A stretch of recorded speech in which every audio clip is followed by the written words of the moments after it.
I was cooking when something strange happened. The eggs I had just bought turned out to be hollow inside. I thought it was only one bad egg, so I picked up another one and squeezed it, but it was also empty. When I finished checking all of them, I realized the entire box was full of bad eggs, but that wasn't the only weird thing. In the afternoon, while I was cleaning the window, the wall behind me started moving closer. A few seconds later, I was trapped and couldn't move. Just when I was about to be crushed, the wall suddenly moved back to its original position. At first I thought it was just an illusion caused by exhaustion, so I didn't pay much attention to it. But when I was about to keep cleaning, I was shocked to see the marks left by the pressure on the wall. That was when I realized everything had actually happened. And then I remembered, the very first day I moved in here, all the neighbors came and warmly threw a welcome party for me. Everyone was smiling, sincerely, except for Jenny, who acted really strange. We all thought something was wrong with her.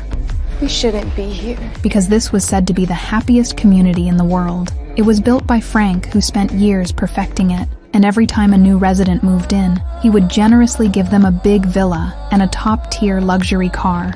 The men even got a job paying $1 million a year, and there were only 2 rules to join this community. First, you had to be a couple or married, and second, you must never go into the northern desert. But Jenny broke that rule a month ago. She took her son into the northern desert without permission. When the guards found her, her son was gone. Only his favorite toy was left. Since that day, Jenny became a different person. Whenever she saw anyone, she said the community was fake, and warned us to leave as soon as possible, but no one believed her. Still, after all the weird things happening these days, I started to think maybe she was right, until that afternoon. When I was collecting the laundry, I saw Jenny again. She was holding her son's toy, staring into the faraway desert. My curiosity grew stronger and stronger, so I decided to hide it from my husband and go to the northern desert alone. But strangely, before we even reached the final stop, all the passengers got off the bus one by one. Soon only the driver and I were left. Then suddenly a loud noise came from the sky. I looked up following the sound and saw a plane trailing thick smoke. It looked exactly like the model Jenny always held. Moments later, it crashed straight behind the mountain. I was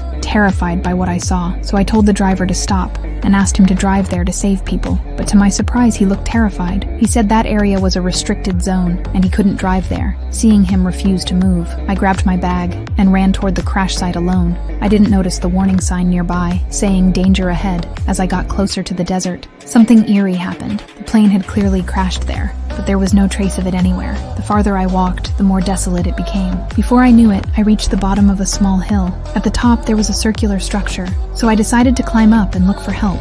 But when I reached the top, I found nothing but a small half-dome building, surrounded by emptiness. I was completely confused. Then I noticed the glass in front of me looked like a door, so I slowly placed my hand on it. I tried to push it open, but the next second, a red light